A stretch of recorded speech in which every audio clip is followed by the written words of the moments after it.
أعوذ بالله من الشيطان الرجيم. بسم الله الرحمن الرحيم. قل أعوذ برب الفلق من شر ما خلق ومن شر غاسق إذا وقب ومن شر النفاثات في العقد ومن شر حاسد إذا حسد. بسم الله الرحمن الرحيم. قل أعوذ برب الناس ملك الناس إله الناس من شر الوسواس الخناس الذي يوسوس في صدور الناس من الجنة والناس. صدق اللہ العظیم. محترم حضرات، سامعین کرام، حاضرین مسجد، عزیزوں اور بزرگوں، یہ سورہ فلق اور سورۃ الناس کی یعنی معوذتین کی پاکیزہ آیات ہیں جو میں نے آپ حضرات کے سامنے پڑھی ہیں. اللہ تعالیٰ سے دعا کیجیے کہ ان کی روشنی میں صحیح اور سچی بات عرض کرنے کی توفیق عطا فرمائے اور ہم سب کو عمل کرنے کی توفیق عطا فرمائے. قرآن پاک کی یہ دونوں صورتیں جو معوذتین کے نام سے مشہور ہیں، یعنی پناہ چاہنے والی صورتیں، یہ قرآن پاک کی دونوں عظیم الشان صورتیں بہت سے علوم اور معارف پر مشتمل ہیں.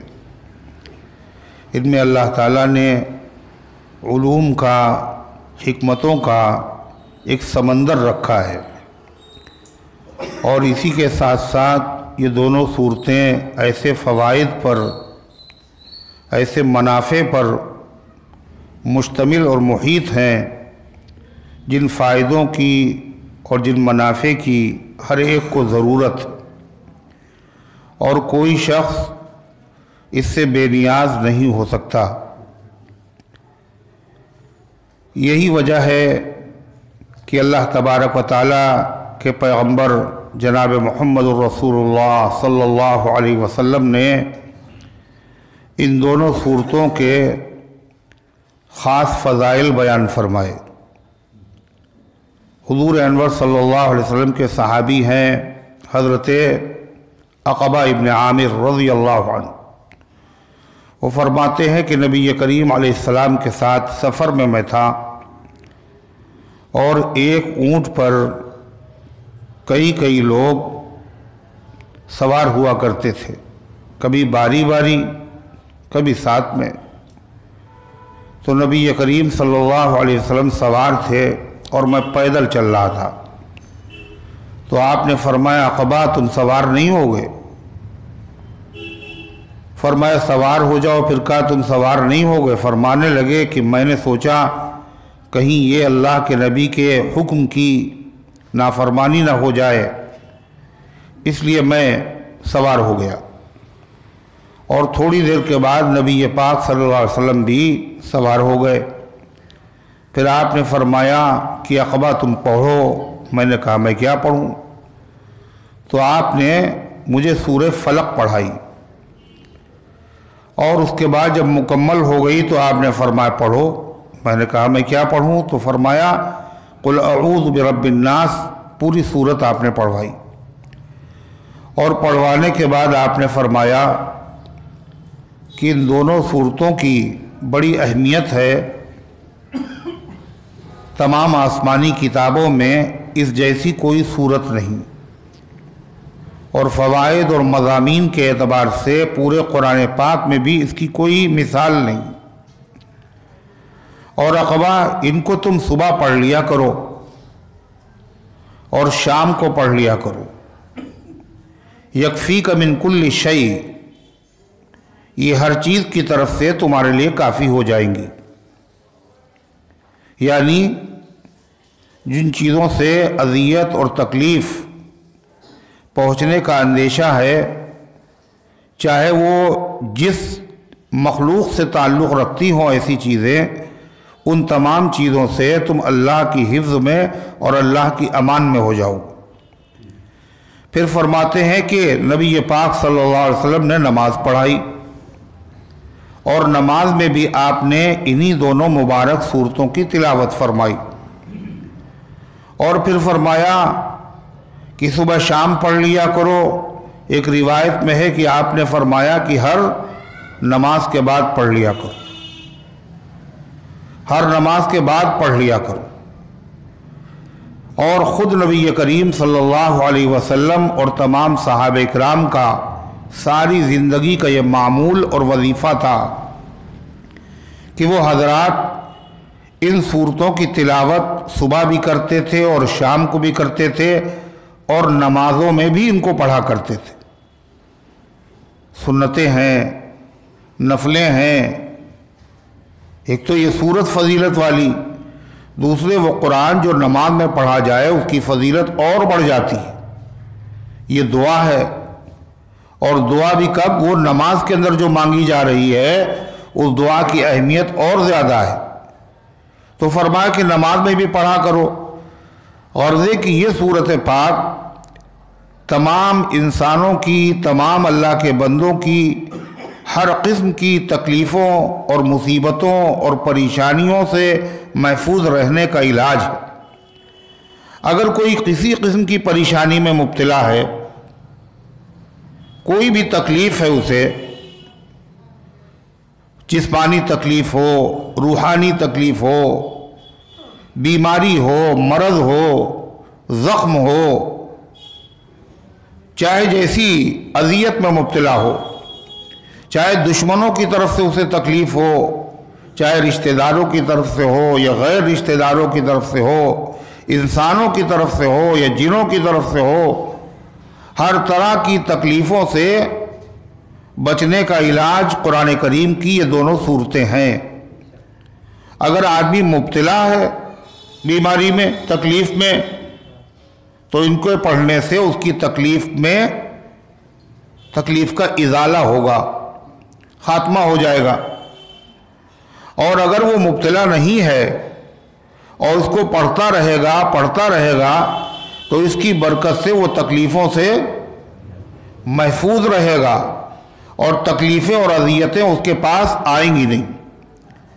اور یہ ایسا جامع نسخہ ہے، اور یہ ایسا علاج ہے جو علاج کبھی خطا نہیں کرتا۔ یہ ایسا علاج ہے جو کبھی خطا نہیں کرتا۔ خطا نہ کرنے کا یہ ایسا نشانہ ہے جو کبھی چوکتا نہیں۔ یہ ایسا علاج ہے جو کبھی خطا نہیں کرتا۔ اگر اس کا معمول بنا لیا جائے تو اس سے دو فائدے حاصل ہوں گے۔ ایک تو علاج ہے یہ، اور دنیا میں کسی علاج کی یہ خصوصیت نہیں ہے کہ آدمی اگر علاج کرے تو علاج کرنے کے بعد اسے ثواب بھی ملے۔ ہے کوئی ایسا علاج؟ دوا پی رہے ہیں اور دوا پینے پہ ثواب نہیں مل رہا ہے، مرہم لگا رہے ہیں، وہ اپنی ضرورت ہے، مجبوری ہے، ٹیکے لگ رہے ہیں، ویکسین لگ رہی ہے، انجیکشن لگ رہے ہیں، یہ علاج ہے۔ لیکن علاج پر ثواب تھوڑی ہوتا ہے، مگر یہ علاج بھی ہے اور اجر و ثواب کا ذریعہ بھی ہے۔ سورہ فلق اگر اس کی تلاوت کی جائے تو 74 نیکیاں سننے والے کو ملتی ہیں اور 740 نیکیاں پڑھنے والے کو۔ اور اگر سورہ ناس پڑھ لی جائے تو پھر 99 نیکیاں سننے والے کو ملتی ہیں، اور جو آدمی اس کی تلاوت کرتا ہے اس کو 990 نیکیاں ملتی۔ اس کے علاوہ سنت پر عمل کرنے کا ثواب الگ سے ہے۔ حضرت ام المومنین عائشہ صدیقہ طاہرہ رضی اللہ عنہ فرماتی ہیں کہ خود نبی کریم علیہ السلام کو یا آپ کے گھرانے میں کسی کو جب کوئی تکلیف ہوتی تھی تو اللہ کے مقدس رسول صلی اللہ علیہ وسلم انہی مبارک آیات کو پڑھ کر کے دم کیا کرتے تھے۔ کوئی آدمی یہ سوچے کہ ذات دم تو ہم بھی کرتے ہیں مگر فائدہ نہیں ہوتا، فائدہ نہیں ہوتا. یہ بہت بڑا سوال ہے, بہت دن سے پڑھ رہے ہیں مگر فائدہ ہوا نہیں. تو اس کا مطلب یہ جو اللہ تعالیٰ نے اس میں دعا سکھائی ہے, یہ دعا قبول نہیں ہوئی, یہ ہو نہیں سکتا. اللہ تعالیٰ نے اپنے بندوں کو مشکلات اور دنیا اور آخرت کی جسمانی اور روحانی تکالیف سے بچنے کے لیے یہ دعا سکھائی ہے. اور صرف سکھائی نہیں ہے, جو شفا دینے والا ہے وہ نسخہ بتا رہا ہے.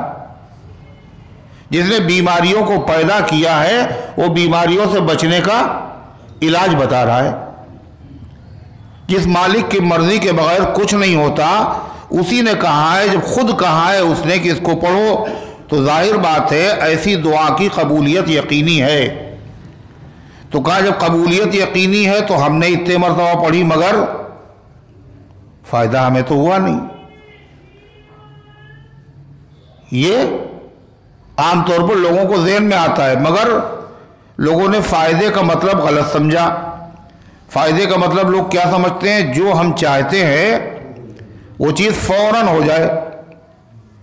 اگر ہو گئی تو قبول ہے, اگر تاخیر سے وہ چیز ہوئی تو گھبراتے سمجھتے ہیں ہم دعا مانگ رہے ہیں, ہماری دعا قبول نہیں ہوئی.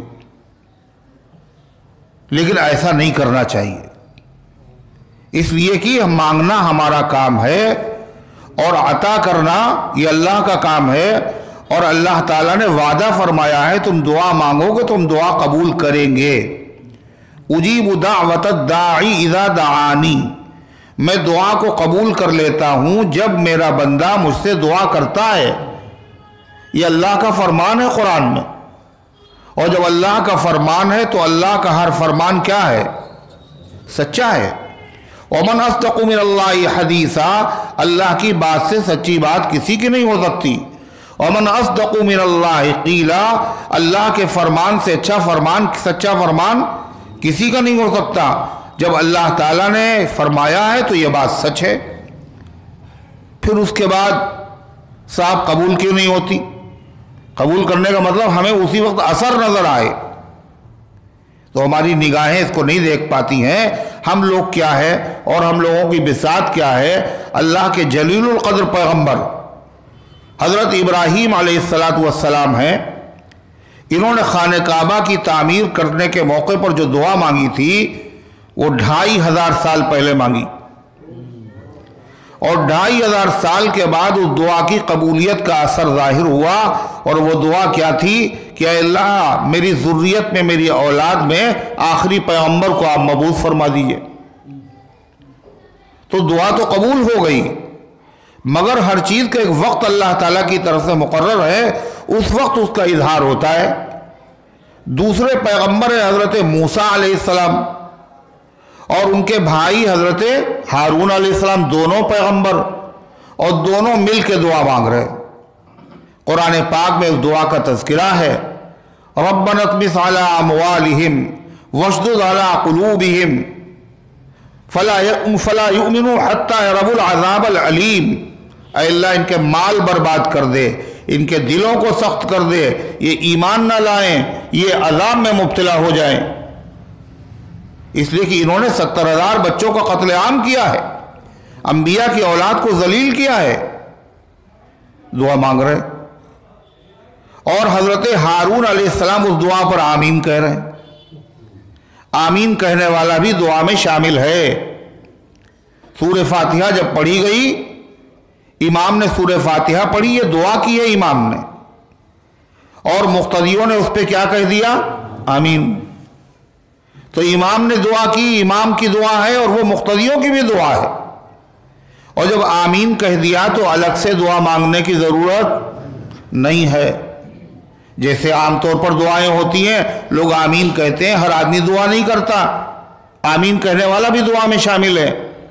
تو دعا مانگنے والے پیغمبر حضرت موسیٰ علیہ السلام, اور آمین کہہ کر کے دعا مانگنے والے بھی پیغمبر حضرت ہارون علیہ السلام. اور اس کے بعد اللہ تعالیٰ نے قرآن میں فرمایا قد اجیبت دعوتکما, اے موسیٰ اے ہارون تم دونوں کی دعا قبول بھی ہو گئی, تم دونوں کی دعا قبول بھی ہو گئی. یہ بھی بتا دیا لیکن فرعون جو ہے نہ آج مرتا ہے نہ کل مرتا ہے، اور وہی اس کی تباہی و بربادی کا سلسلہ ہے، ظلم و ستم جاری ہے۔ ایک زمانہ گزر گیا، کتنے دن گزرے؟ مفسرین نے لکھا ہے 40 سال گزر گئے۔ کتنے دن؟ مگر وہ بلبلائے نہیں، انہوں نے یہ نہیں کہا اللہ ہماری دعا نہیں سنتا، انہوں نے شک نہیں کیا کہ اللہ تعالیٰ نے جب کہہ دیا ہم نے قبول کر لی ہے تو یقیناً قبول ہو گئی ہے۔ لیکن معاملہ کیا ہے؟ بندہ جو ہے یہ جلد باز بہت ہے۔ خلق الانسان من عجل، اللہ قرآن میں انسان کی کمزوری بتاتا ہے، انسان پیدا کیا گیا جلدی سے، یعنی انسان کے خمیر میں جلد بازی شامل ہے، یہ چاہتا ہے کہ ہر چیز جلدی ہو جائے۔ حضرت آدم علیہ السلام کا اللہ تعالیٰ نے پتلا بنایا، اور اس کے بعد جب اس میں روح پھونکی اور ابھی پورے جسم میں روح نہیں پہنچی کہ آدم علیہ السلام اٹھنے لگے۔ تو یہ کیا ہے؟ آدم علیہ السلام کی اولاد ہم ہیں، اور ظاہر بات ہے جو ماں باپ کے اندر جو چیزیں ہوتی ہیں اولاد میں وراثت میں وہ چیزیں منتقل ہوتی ہیں، اس لیے ہر آدمی جو ہے وہ جلدی چاہتا ہے۔ نہیں کرتے ہیں وعدہ دید کا وہ حشر سے پہلے، اور دل بیتاب کی ضد ہے ابھی ہوتی یہیں ہوتی۔ اللہ کہہ رہا حشر میں سزا ملے گی، مگر بندے کہہ رہے ہیں نہیں اے اللہ یہی دیجئے اور ابھی دیجئے اور اسی سال دیجئے۔ تو اگر وہی ہو جائے جو بندے چاہتے ہیں تو پھر بندے بندے نہیں رہیں گے، کیا ہو جائیں گے؟ ارے بولو، جو چاہیں وہی ہو جائے، اگر بندہ جو چاہے اگر وہی ہو جائے تو پھر وہ بندہ نہیں ہے، کیا ہے وہ خدا ہو گیا۔ اس لیے کہ جس کی ہر چاہی ہوئی چیز ہو جائے، جو چاہے وہ کر ڈالے اور جو چاہے وہ ہو جائے۔ وَإِذَا أَرَادَ شَيْئًا أَن يَقُولَ لَهُ كُن فَيَكُونُ، جب وہ کسی کام کا ارادہ کرتا ہے تو صرف اتنا کہتا کن، ہو جا، فیکون، وہ ہو جاتی۔ تو یہ شان تو اکیلے کس کی ہے؟ اللہ تعالیٰ کی ہے۔ یہ شان تو اللہ تعالیٰ کے بندوں میں سب سے محبوب اور سب سے بڑے پیغمبر جناب محمد رسول اللہ صلی اللہ علیہ وسلم کی بھی نہیں ہے کہ جو چاہیں وہ ہو جائے، جو چاہا ہو آپ نے وہ ہو گیا ہو، ایسا تو نہیں ہوا۔ فعال لما یرید، وہ جو چاہتا ہے کرتا ہے، یہ تو شان اللہ کی ہے۔ تو بندے کیا چاہتے ہیں کہ ابھی ہو جائے، جو مانگ رہے ہیں یہی مل جائے، شام کو مانگا اور صبح ہو جائے، بندے تو یہ چاہتے۔ اللہ تبارک و تعالی بندوں کی چاہت کا پابند نہیں ہے۔ کون چاہتا ہے کہ ہم غریب ہوں؟ بتاؤ، کوئی چاہتا ہے؟ کون چاہتا ہے کہ ہم بیمار ہوں؟ نہیں چاہتے، مگر ہوتے ہیں بیمار، ہوتے ہیں غریب، مالدار بھی ہوتے ہیں غریب بھی ہوتے ہیں۔ چاہتا ہر آدمی کہ ہم مالدار ہو جائیں، چاہتا ہر آدمی ہم طاقتور ہو جائیں، لیکن غریب اللہ نے جس کو بنایا وہ غریب رہے گا، جس کو اللہ چاہے گا غربت وہ غریب رہے گا، اور جس کو مالدار بنانا چاہے گا وہی مالدار ہوگا۔ اور اللہ تعالیٰ جو کر رہا ہے یہی ٹھیک بھی ہے، یہی صحیح ہے۔ جس کو غریب بنایا ہے وہ غریبی سے پریشان ہے اپنی، اور غریبی کو بدل کر کے دولت مند بننا چاہتا ہے، مگر اس کے حق میں دولت بہتر نہیں ہے، غریبی ہی بہتر ہے۔ اور جب غریبی بہتر ہے تو اللہ کو بندے سے محبت ہے، بندے سے اللہ کو محبت ہے۔ اور کیسی محبت؟ ماں باپ سے ہزاروں مائیں، ہزاروں باپ، ساری دنیا سے زیادہ کہیں محبت کس کو ہے؟ اللہ تعالیٰ کو بندے سے ہے۔ تو جو چیز بندے کے لیے مناسب نہیں ہے، چاہے جتنا وہ اصرار کرے، چاہے جتنا وہ روئے، چاہے جتنا وہ دھوئے، چاہے جتنا وہ گڑ گڑائے، پھر بھی اللہ کرے گا وہی جو اس کے حق میں کیا ہوگا؟ بہتر ہوگا۔ اور اگر وہ نہ کرے بلکہ بندہ جو چاہتا ہے وہ کر دے تو یہ کیا ہوا؟ یہ بندر کی ہمدردی نہیں ہے، یہ بھلائی نہیں ہے، یہ اس پر رحم نہیں ہے، بلکہ یہ کیا ہے؟ اس کے ساتھ زیادتی ہے۔ اگر ماں سے بچے نے چاقو مانگا، چھوٹے بچے نے تیز چاقو، دھاردار چاقو چمکتا ہوا، اور ماں نے نہیں دیا، اور بچہ یہ سمجھ رہا ہے ظلم ہے اور رو رہا ہے اور گڑ گڑا رہا ہے اور بلک رہا ہے، اور ماں کیا کرے؟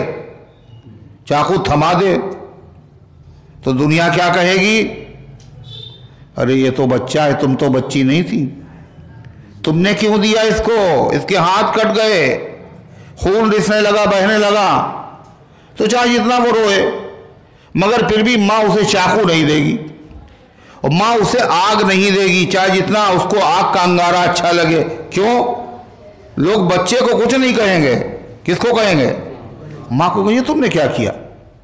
تو حقیقت یہ ہے کہ بندے کے حق میں جو چیز مفید ہے اللہ وہی دیتا ہے۔ چاہتا ہر ایک آدمی ہے کہ ہمیں ترقی ملے، ہمیں دولت ملے، اور غریبی دور ہو جائے، مفلسی دور ہو جائے، مگر جب اس کے حق میں غریبی بہتر ہے تو اللہ تعالیٰ اس کو دولت دے گا نہیں، مانگتا رہے۔ تو جب صاحب دے گا نہیں اللہ تعالیٰ تو پھر مانگنے سے فائدہ کیا؟ کہ جی نہیں، مانگنے میں فائدہ ہے، مانگنا بیکار نہیں جائے گا مگر اللہ دے گا بھی نہیں۔ کیا بہتری ہے صاحب؟ غریب اگر آدمی کو اللہ نے بنایا اور وہ چاہتا ہماری غربت دور ہو جائے اور دولت کی ریل پیل ہو جائے اور دھن برسنے لگے، وہ یہ چاہتا ہے، اور اللہ تبارک و تعالیٰ اس کی دعائیں، اس کی نماز، عبادت سب اللہ کے وہاں قبول ہے، دعا بھی قبول ہے، مگر دے نہیں رہا خدا۔ کیوں؟ اللہ جانتا ہے اس کے حق میں غریبی بہتر ہے۔ جب تک یہ غریب ہے یہ اپنی اوقات میں ہے، یہ اپنی اوقات میں ہے، اور اگر دولت اس کے پاس ہوئی تو پھر یہ اوقات بھول جائے گا اور یہ فرعون بن جائے گا۔ کیا بن جائے گا بھائی؟ وہ دیکھیے کیا بن جائے گا؟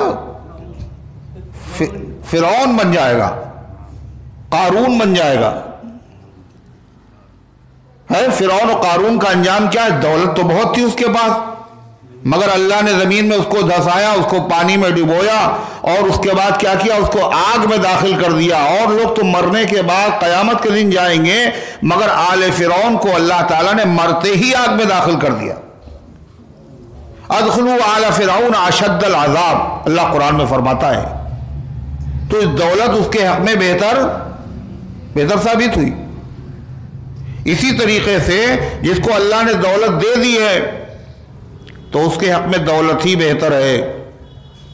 سوچ سمجھ کے دیے خدا نے، کسی کا رزق بڑھا دیتا ہے، یبسط لمن یشاء ویقدر، اور جس کے لیے چاہتا اللہ رزق کو کشادہ کرتا، جس کو ناپ کر کے دیتا۔ کیوں ایسا؟ اس لیے کہ جس کو دولت دی ہے اس کے حق میں دولت ہی بہتر ہے۔ اگر اس کے بعد دولت نہ ہوئی، اگر یہ غریب ہو گیا تو پھر یہ مسلمان نہیں رہے گا۔ یہ دولت مند جو ہے یہ اگر غریب ہو گیا تو یہ مسلمان نہیں رہے گا، پھر یہ پیسے کے چکر میں اپنا ایمان بیچ ڈالے گا، اپنا دین بیچ دے گا، یہ قادیانی ہو جائے گا، یہ رافضی ہو جائے گا، یہ کسی بھی مذہب کو اختیار کر سکتا ہے۔ اس لیے اس کی اوقات میں رکھنے کے لیے اس کے لیے دولت اس کے لیے ضروری ہے۔ دولت اگر نہ ہوئی تو ایمان اس کا گیا۔ تو اس لیے اللہ تعالیٰ سے پھر جب دینا نہیں ہے اور مانگ رہے ہیں، اللہ کہہ رہا مانگو بھی، کا قبول بھی ہے اور خدا دے بھی نہیں رہا۔ کیوں نہیں دے رہا ہے؟ تمہارا نہ دینے ہی میں فائدہ ہے۔ پھر یہ جو مانگ رہے ہیں یہ کیا بیکار ہے؟ یہ بیکار نہیں، یہ عبادت ہے آپ کی۔ الدعاء مخ العبادہ، دعا عبادت کا مغز ہے۔ اور آج نہیں، اس کے بدلے میں اللہ نے پتا ہے تمہیں یہ تو نہیں دیا، مگر اس سے بڑی بڑی مصیبتوں کو خدا نے تمہارے سر سے ٹال دیا۔ تمہارا ذہن بھی وہاں نہیں جاتا کہ کیا ہونے والا تھا اور اللہ نے کیا کر دیا، کتنی مصیبتیں ٹل گئیں۔ اور اس کے علاوہ قیامت کے دن جب ان دعاؤں کے بدلے میں صلہ اور اجر اور ثواب کی نعمتیں ملیں گی تو یہی دعا مانگ کر کے مایوس ہونے والا خوش ہوگا اور کیا کہے گا؟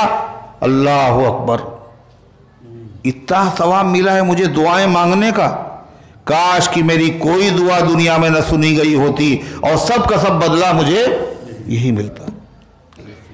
اس لیے اگر اس کے مقدر میں تکلیف کو رفع کرنا ہے، دعائیں بیکار نہیں، قل اعوذ بالفلق قل اعوذ بالناس پڑھنا یہ بیکار نہیں جائے گا۔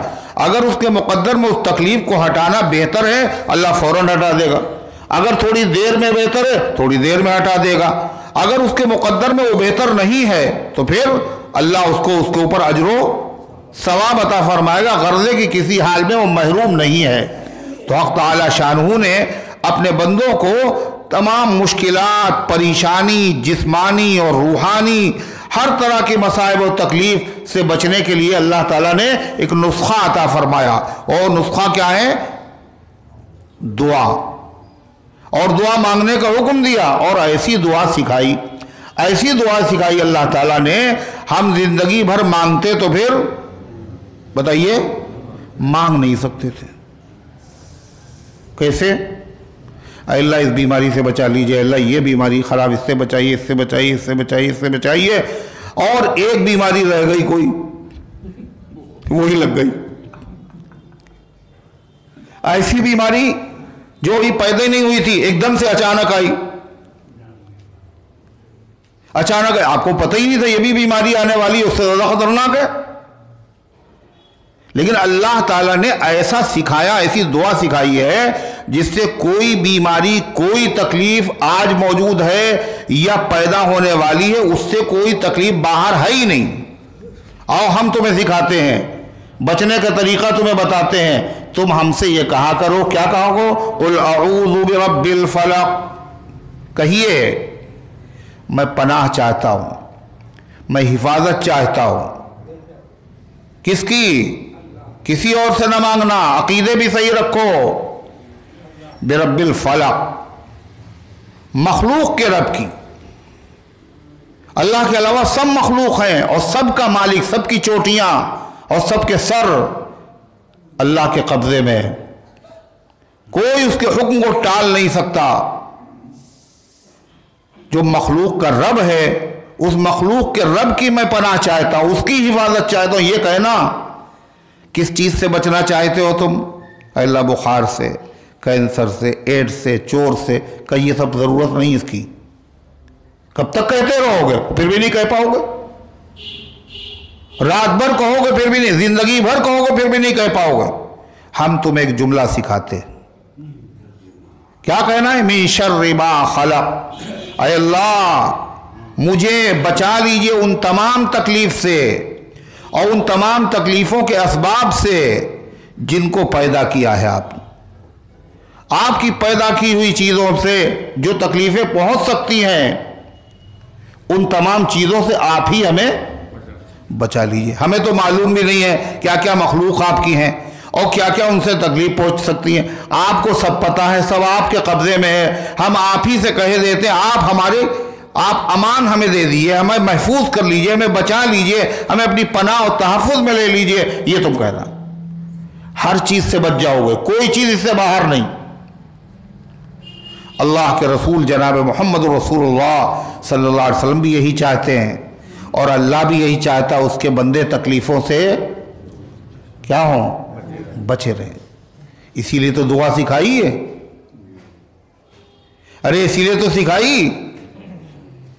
اللہ کے رسول صلی اللہ علیہ وسلم نے کیا فرمایا؟ جب کوئی آدمی سفر میں جائے، اور سفر کی بات اس لیے کہی وہاں زیادہ ضرورت ہوتی، سفر میں گیا، کسی جگہ پہ وہ اترا، قیام کیا اس نے اسٹیشن پہ، اجنبی شہر ہے، اجنبی لوگ ہیں، پہچانتا کسی کو نہیں ہے، دوست کون ہے، دشمن کون ہے، کیسی نظریں ہیں لوگوں کی، اسٹیشن ہے، ایئرپورٹ ہے، زبان بھی نہیں جانتا، بالکل بے یار و مددگار۔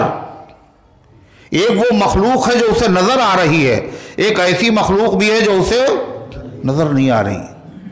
ان سب سے اگر وہ بچنا چاہتا ہے تو حضور پاک صلی اللہ علیہ وسلم نے دعا بتائی، اتنی چھوٹی سی دعا اور اتنے فائدے کی دعا، اعوذ بکلمات اللہ التامہ من شر ما خلق،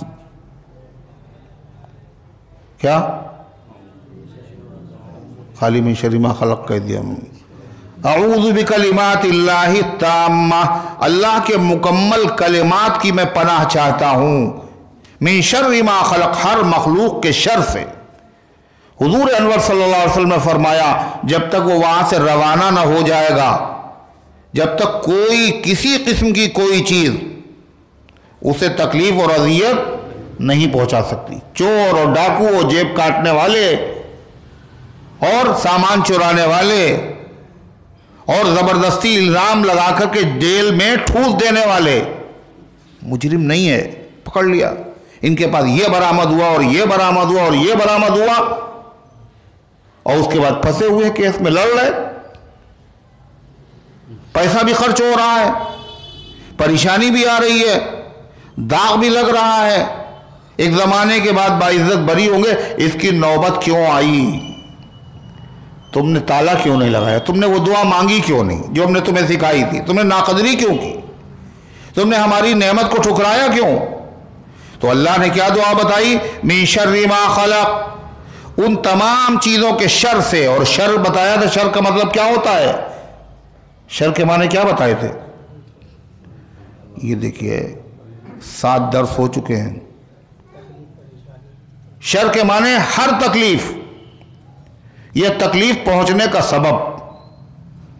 قرآن میں، حدیث میں جن جن چیزوں سے اللہ کے نبی نے پناہ مانگی ہے، جن جن چیزوں سے بھی آپ نے پناہ مانگی ہے یا پناہ مانگنا سکھایا ہے، وہ ان میں 2 باتیں ضرور ہیں، یا تو وہ خود تکلیف ہے یا تکلیف بننے کا سبب ہے۔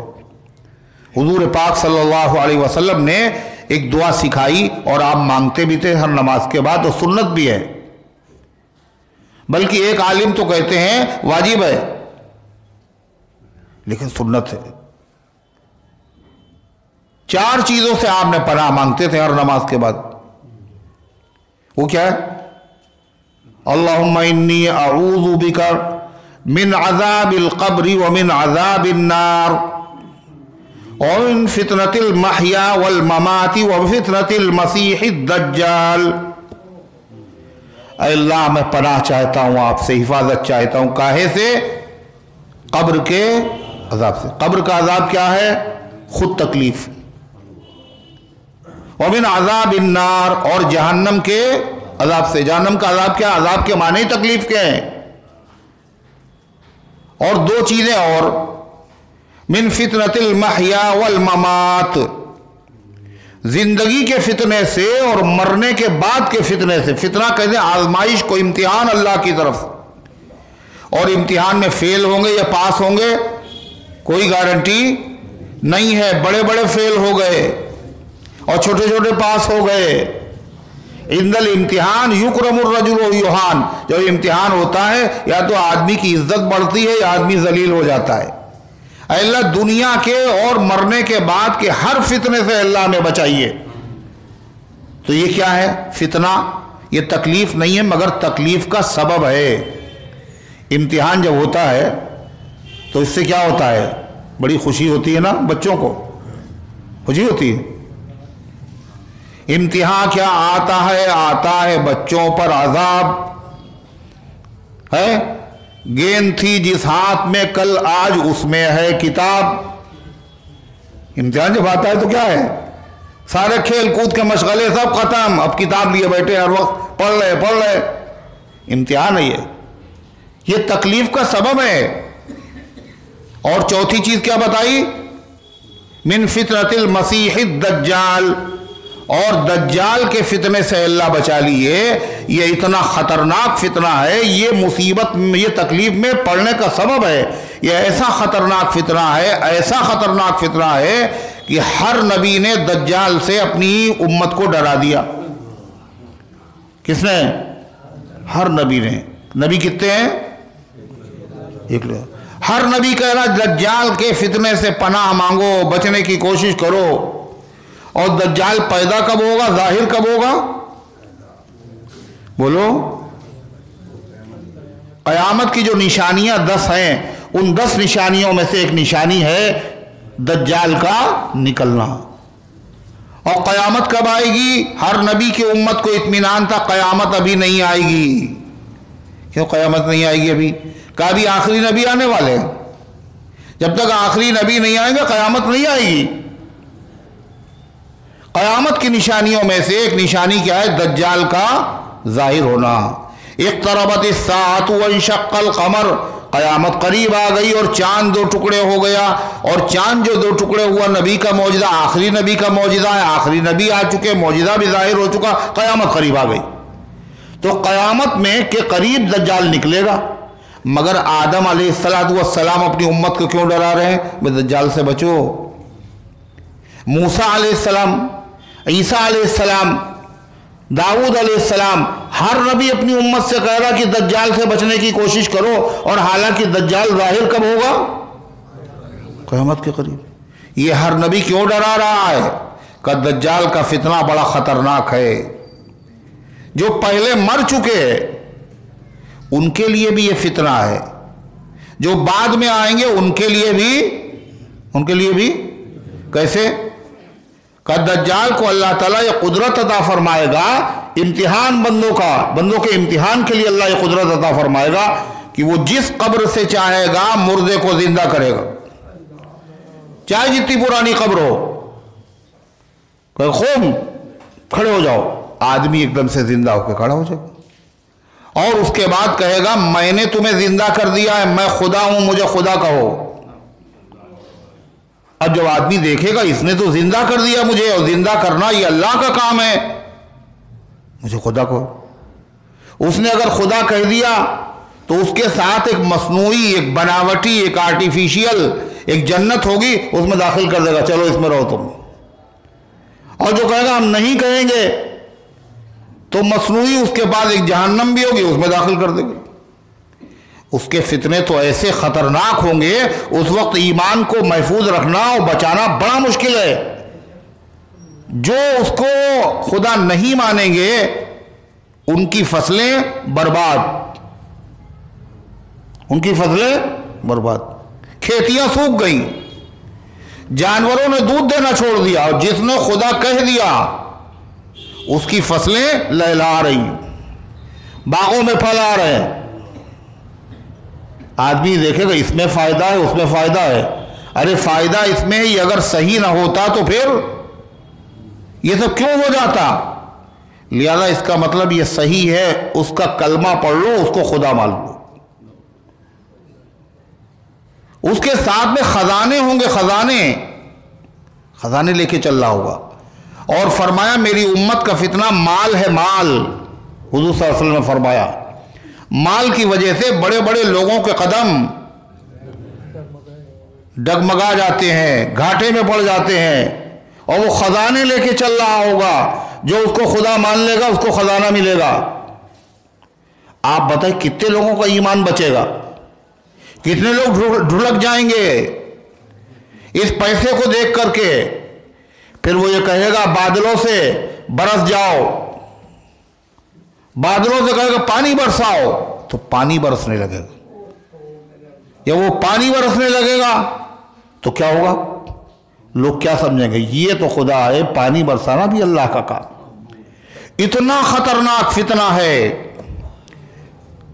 جو مرنے کے بعد بھی اطمینان نہیں ہے۔ سارے فتنے تو جب زندہ ہے آدمی اس میں مبتلا ہو سکتا ہے، لیکن یہ مرنے کے بعد بھی جس فتنے سے آدمی محفوظ نہیں ہے وہ کون سا فتنہ ہے؟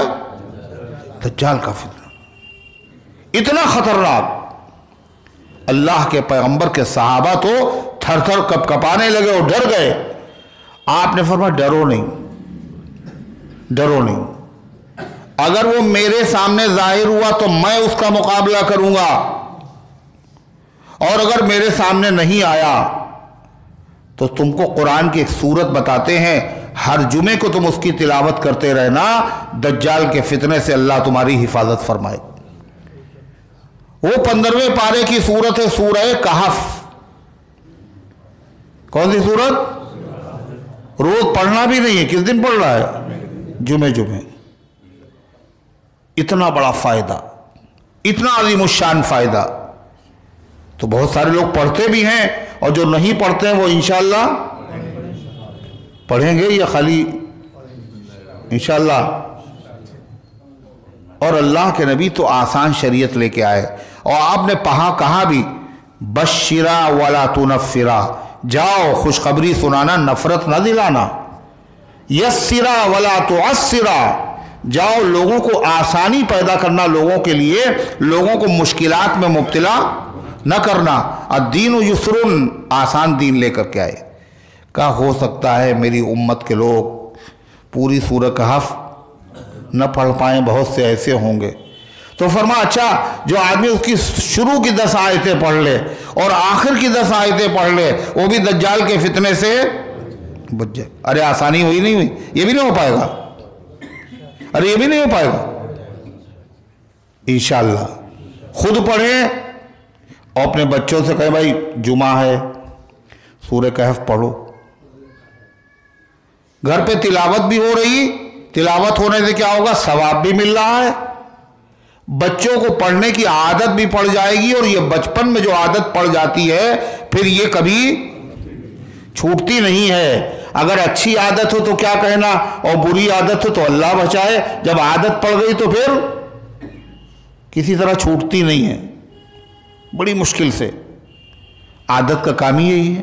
ایک صاحب سے کہا کہ یہ ہنستے کیوں ہیں آپ بار بار؟ بات ہنسی کی ہے پھر بھی ہنس رہے ہیں، مسکرا رہے ہیں، نہیں ہے جب بھی۔ کہنے لگے ہجوم غم میری فطرت بدل نہیں سکتے، میں کیا کروں، میری عادت ہے مسکرانے کی، عادت پڑی ہوئی۔ ایک صاحب سے کہا کہ یہ مصافحہ کرنے کے بعد یہ سینے پہ ہاتھ رکھنا یہ سنت نہیں ہے، مصافحہ سنت ہے، یہ سنت نہیں ہے، خلاف سنت ہے۔ اور ایک دوسرے کو دیکھا یہی کرتے ہیں، بچے بھی یہی کرنے لگے۔ کہلے اچھا ہمیں نہیں معلوم، تو بہت اچھا کیا آپ نے بتا دیا۔ اور پھر انہوں نے مصافحہ کیا اور کھٹ سے ہاتھ رکھ لیا سینے پہ۔ ہے کیوں؟ اس لیے جان بوجھ کے نہیں کیا، وہ عادت ہے۔ کچھ دور عادتاً بھی قدم لڑکھڑائے ہیں، توبہ کے بعد گزرے ہیں جب میکدے سے ہم کچھ دور عادتاً بھی قدم لڑکھڑائے، وہ عادت پڑی ہوئی تھی اس لیے قدم بھی لڑکھڑا رہے۔ یہ عادت عجیب چیز ہے، اگر اچھی چیزوں کی عادت بن جائے تو کیا کہنا، خراب چیزوں کی عادت سے اللہ ہم سب کی حفاظت فرمائے۔ تو اگر سورہ کہف کی تلاوت کیا ہو، گھر پہ ہو، بچوں سے آپ اپنی پابندی سے کروائیں، ان کو یاد دلائیں، تو کیا ہوگا؟ جب سب پڑھیں گے تو ثواب بڑھے گا، اور سب پڑھیں گے تو برکتیں بھی گھٹ جائیں گی نا، برکتیں بھی بڑھیں گی۔ اور برکتوں کے ساتھ ساتھ سورہ کہف پڑھنے کی عادت بھی ہو جائے گی، اور یہ عادت بڑی اچھی عادت ہے۔ اللہ کرے یہ عادت ہر بچے کو پڑ جائے اور ہر گھر میں پڑھنے کی یہ عادت پڑ جائے، تو غرض ہے کہ نبی پاک صلی اللہ علیہ وسلم نے اپنی امت کو یہ بتایا کہ فتنہ دجال سے بچنے کے لیے اللہ تعالیٰ سے پناہ مانگا کرو۔ اللہ کے نبی ہر نماز کے بعد یہ دعا مانگا کرتے تھے۔ تو اللہ تعالیٰ نے کیا فرمایا؟ من شر ما خلق۔ ایک بات اور، دجال کے فتنے سے بچے گا تو وہ سورہ کہف پڑھے گا، اللہ سے دعا مانگے گا۔ اور دجال کے فتنے میں پڑے گا کون؟ دجال کے فتنے میں جو لوگ پڑ جائیں گے، اس کے فتنے کا شکار ہو جائیں گے، اس کے جال میں پھنس جائیں گے، اللہ کے رسول صلی اللہ علیہ وسلم نے اپنے نور نبوت سے دیکھ کر کے پہلے ہی بتا دیا کہ یہ بچنے والے نہیں ہیں، یہ اس میں پڑ کے رہیں گے اور دجال کے جال میں پھنس کے رہیں گے۔ یہ کون لوگ ہیں؟ یہ کون لوگ ہیں؟ آپ نے فرمایا جو حضرت عثمان غنی رضی اللہ تعالیٰ عنہ کے قتل کرنے میں جو شریک ہوا، یہ جس نے قتل کرنے کو ان کی قتل کرنے سے خوش ہوا، ان کے قتل ہونے سے خوش ہوا، تو ایسا ہر آدمی دجال کے فتنے میں مبتلا ہو جائے گا۔ جو اس زمانے میں تھے وہ بھی مبتلا ہوں گے، اور آج جو حضرت عثمان غنی رضی اللہ عنہ سے بغض رکھتے ہیں، نفرت رکھتے ہیں، نبی کے دوہرے داماد سے، یہ سب کیا ہے؟ جب دجال نکلے گا تو دیکھنا یہ ہمیشہ اللہ والوں کے ساتھ رہے نہیں، ان کی عادت ہے جدھر اللہ والے ہوتے ادھر نہیں ہوتے، یہ ہمیشہ اللہ کے دشمنوں کے ساتھ رہے ہیں، تو بھی اللہ کا دشمن اور اللہ کے رسول کا دشمن ہے، اس کے ساتھ ہوں گے۔ اللہ حفاظت فرمائے۔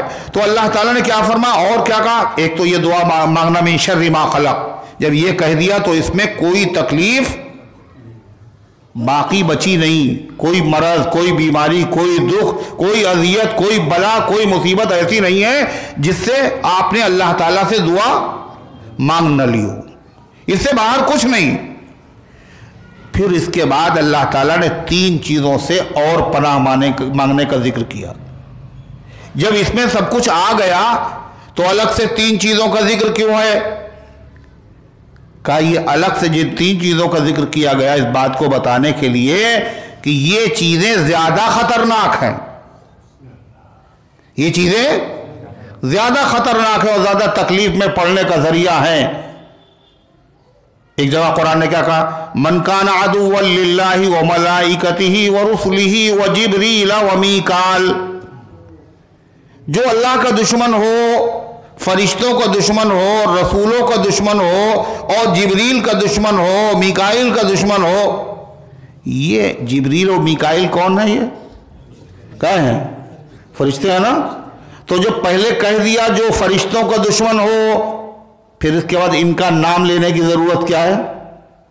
یہ بھی تو فرشتوں میں تو داخل ہیں. یہ کا داخل ضرور ہیں مگر یہ تمام فرشتوں میں بڑے اہم فرشتے، بہت بڑے فرشتے ہیں.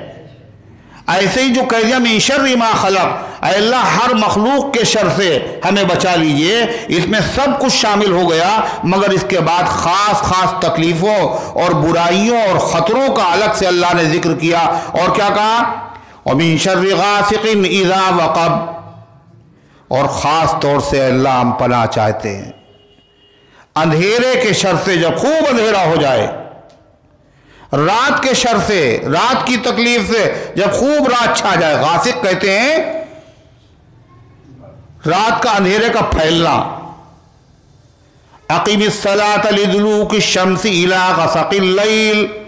اللہ قرآن میں کہہ رہا ہے نماز قائم کرو کب سے؟ سورج کے ڈھل جانے سے لے کر الی غسق اللیل، رات کے اندھیرے کے پھیل جانے تک.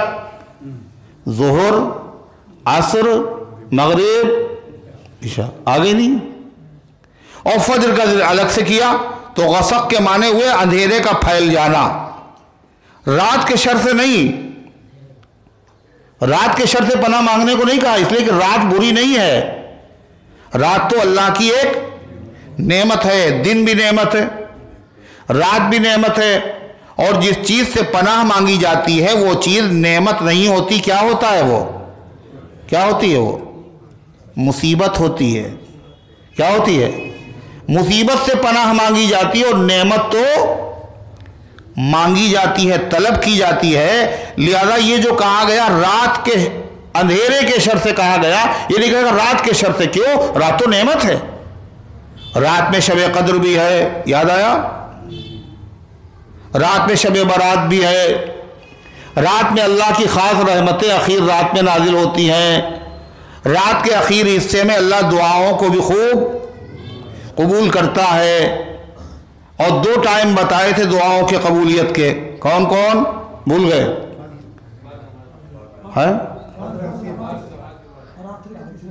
رات کے اخیر حصہ تہجد کا وقت، اور دوسرے دبر صلوات المکتوبات، فرض نمازوں کے بعد. کچھ لوگ کہہ لیں فرض نمازوں کے بعد جو یہ تو بدعت ہے نا، بتایا تھا نا. اور ایک صاحب نے اور پوچھا ہم سے کہ صاحب وہ فرض نماز کے بعد اجتماعی دعا اللہ کے نبی سے ثابت نہیں. اجتماعی دعا یعنی ایک ساتھ دعا مانگنا فرض نماز کے بعد اللہ کے نبی سے ثابت نہیں. حالانکہ یہ بات ہم نے گزشتہ درس میں بتا دی تھی. کیا؟ کہ یہ اجتماعی دعا ہے ہی نہیں. اجتماعی دعا تو اسے کہیں گے جب دعا کے لیے لوگ اکٹھا کیے گئے ہوں، دعا مانگی جائے. یہاں مسجد میں جو لوگ اکٹھا ہوتے ہیں وہ دعا کے لیے اکٹھا نہیں ہوتے. کاہے کے لیے ہوتے ہیں؟ نماز کے لیے. اسی لیے مؤذن کیا کہتا ہے؟ حی علی الدعاء. یہ کہتا ہے آؤ دعا کے لیے. حی علی الصلاۃ. یہ تو نماز کے لیے اجتماع ہے. اور پھر اجتماعی دعا تو یہ ہوئی کہ امام صاحب دعا مانگیں اور اس کے بعد سارے مقتدی جو ہے آمین کہیں. یہی تو ہوئی اجتماعی دعا. مگر یہ اجتماعی دعا تو ہے ہی نہیں. ایک ساتھ تو مانگ رہے ہیں لوگ، سب نے نماز فرض پڑھی، سلام پھیر دیا، اب دعا ہو رہی ہے. اب اس میں امام کی پابندی ختم ہو چکی ہے، اب آپ مقتدی نہیں ہیں امام کے، نماز میں مقتدی ہوتا ہے۔ اب اس میں کیا ہے، آپ امام سے پہلے بھی دعا مانگ سکتے ہیں، امام کے بعد بھی آپ دعا مانگ سکتے ہیں، امام اپنی مانگے اور مقتدی اپنی مانگے۔ اس لیے کہ بھئی دعا کا مطلب کیا ہوا، جو ہمیں چاہیے ہے وہی تو مانگیں گے نا۔ اب امام صاحب کو تو کچھ اور چاہیے، ہو سکتا ہے ان کو کپڑے چاہیے ہوں، اور آپ کو دوا چاہیے، تو پھر اپنی چاہت دوسروں پر مسلط مت کرو۔ جب سلام پھیر دیا تو کیا ہو گیا، نماز ختم ہو گئی۔ اب امام صاحب اپنی دعا مانگ رہے ہیں، مقتدی اپنی دعا مانگ رہے ہیں، اور بہت ساری مسجدوں میں جو امام ہیں وہ کیا ہیں، بیچارے عالم تو ہے ہی نہیں، وہ مدرسوں میں پڑھتے ہیں یا انہوں نے حفظ کر لیا ہے، اور لوگ یہی سمجھتے ہیں کہ جو بھی امام ہے وہ عالم، ان سے خواب کی تعبیر بھی پوچھتے ہیں لوگ، اور مسئلے مسائل بھی پوچھتے ہیں، سمجھتے تو عالم ہے، بیچارے عالم ہے نہیں۔ اور وہ بھی یہ سمجھتے ہیں بعض کہ یہ مجھے عالم سمجھ کے پوچھ رہا ہے، اگر میں نے کہہ دیا مجھے نہیں معلوم ہے تو ہماری انسلٹ ہو جائے گی، اس لیے اس کو بتا دو، ہے کچھ نہ کچھ بتا دو۔ تو غلط مسئلے بتا رہے ہیں، صرف اس لیے یہ اللہ سے ڈرنے کی ضرورت ہے۔ ایک امام صاحب نے مسئلہ بتایا، وہ ایک صاحب اعتکاف میں بیٹھے ہوئے اور باہر جنازہ آ گیا، تو انہوں نے کہا کہ امام صاحب کے جنازے میں ہم جا سکتے ہیں نماز پڑھنے کے لیے؟ تو انہوں نے کہا کوئی مسئلہ نہیں، آپ جائیے۔ وہ غریب چلا گیا، اس نے ہم سے پوچھا، تو میں نے امام صاحب سے کہا آپ نے اس غریب کا اعتکاف توڑوا دیا، بتائیے آپ، اس غریب کا اعتکاف توڑوا دیا، اس کو جانے کی ضرورت نہیں، وہ فرض کفایہ ہے۔ جو باہر لوگ گئے ہیں ان کے نماز پڑھ لینے سے فرض ادا ہو جائے گا، اس کو مسجد ہی میں رہنا ہے، مسجد میں رہے گا ضرور، لیکن اس کو ثواب جنازے کی نماز کا ملے گا، نہیں جائے گا پھر بھی ملے گا، لیکن مسئلہ جانتے نہیں۔ تو اس طرح کی بات بتا۔ اسی طریقے سے مساجد میں جو ائمہ ہیں، وہ آپ نے دیکھا نماز ختم ہوئی تو بیچارے زور زور سے دعا مانگتے ہیں، دعا ہے، دعا مانگتے تھوڑی پڑھتے ہیں، ربنا آتنا فی الدنیا حسنہ وفی الآخرۃ حسنہ وقنا عذاب النار، اب لوگ آمین کہہ رہے ہیں۔ اور جو امام ایسا کرے تو مقتدی بھی خوش ہوتے ہیں، یہ امام بڑھیا ہے، ہمیں مانگنا نہیں پڑتا، یہ مانگ دیتے اور ہم آمین کہہ لیتے۔ حالانکہ مسئلہ کیا ہے، نماز جب ختم ہو گئی تو اس کے بعد دعا ضروری ہے ہی نہیں، جس کو ضرورت ہو وہ دعا مانگے، جس کو ضرورت نہ ہو وہ نہ مانگے۔ لیکن ضرورت ہر آدمی کو ہوتی ہے، اور ہر آدمی کی ضرورت الگ الگ ہوتی ہے، لہذا ہر آدمی کو اپنی اپنی مانگنا چاہیے۔ اور امام اگر زور سے مانگ رہا ہے اور پیچھے کوئی آدمی ایسا آیا جس کی 1 رکعت یا 2 رکعت چھوٹی ہوئی ہے، اب وہ نماز پڑھنے کے پوری کر رہا ہے رکعت، اور امام صاحب کی دعا چل رہی، وہ نماز میں کنفیوز ہو رہا ہے، ہوتا ہے نہیں ہوتا ہے؟ تو ایسا کرنا پتہ کیا ہے، مکروہ ہے۔ کیا ہے یہ ثواب کا کام نہیں ہے، یہ مکروہ ہے۔ زور سے قرآن پڑھنا منع ہے جب کوئی نماز پڑھ رہا ہو، اور یہ بیچارے دعا مانگ رہے ہیں، کیوں؟ اس لیے کہ ان کو پتہ نہیں، مسئلے خود نہیں معلوم، قوم کیا چیز ہے، قوموں کی امامت کیا ہے، اس کو کیا جانے ہیں بیچارے 2 رکعت کے امام۔ اس لیے کہ یہ امام جو ہے یہ تو مدرسوں کے طالب علم ہے نا، یہ علماء نہیں ہیں، اور اللہ کا شکر ادا کیجئے انہی سے مسجدیں آباد ہیں، ورنہ جو واقعی عالم ہوگا تو وہ اتنی تنخواہ میں امامت کر لے گا جتنی تنخواہ آپ دے رہے ہیں۔ آپ سوچ رہے ہیں کم میں کام چلتا رہے، انہی سے کام چلتا رہے، پھر جیسی روح ہے ویسے ہی تو فرشتے ہوں گے۔ تو غرضے کی ارشاد فرمائے من شر ما خلق، اس کے بعد پھر کیا کہا، من شر غاسق اذا وقب، اور اندھیرے کے شر سے، جب خوب اندھیرا پھیل جائے۔ اللہ کے رسول صلی اللہ علیہ وسلم نے فرمایا جب اندھیرا پھیلے، سورج غروب ہو جائے تو بچوں کو باہر مت نکلنے دو، اور خالی بچے نہیں، جو پالتو جانور تمہارے ہیں، مویشی، بکریاں ہیں، گائے بھینس ہے، ان جانوروں کو بھی باہر مت نکلنے دو. یہ حدیث ہے، یہ فرمان ہے نبی کریم صلی اللہ علیہ وسلم کا. آپ سوچئے، اس کے بعد فرمایا، آپ نے فرمایا اس وقت شیاطین گزرتے ہیں اور ان سے نقصان پہنچنے کا اندیشہ ہے. پھر اس کے بعد لوگ دوڑے ہوئے آتے ہیں، پتہ نہیں کیا ہو گیا، یہ بچہ دودھ نہیں پی رہا ہے، دیکھیے اس کو نظر لگ گئی ہے، دیکھیے کچھ کھا نہیں رہا ہے، اور ٹہل رہے ہیں بچے، کوئی مسئلہ ہی نہیں، جیسے گھر کے آنگن میں ٹہل رہے ہوں ایسے سڑک پہ ٹہل رہے مغرب کے بعد. پھر یہی بات نہیں، کیڑے اور مکوڑے یہ بھی رات ہی میں نکلتے ہیں. چمگادڑ کب نکلتا ہے؟ دن میں نا، وہ رات ہی میں نکلتا، وہ دن میں نکلتے ہی نہیں بالکل. سانپ اور بچھو زہریلے یہ سب رات ہی میں برآمد ہوتے ہیں. اور چور اور اچکے اور اسی طرح ڈاکہ زنی کرنے والے، یہ مخلوق اور وہ مخلوق جو نظر نہیں آتی، یہ سب رات پہ پھیلتے.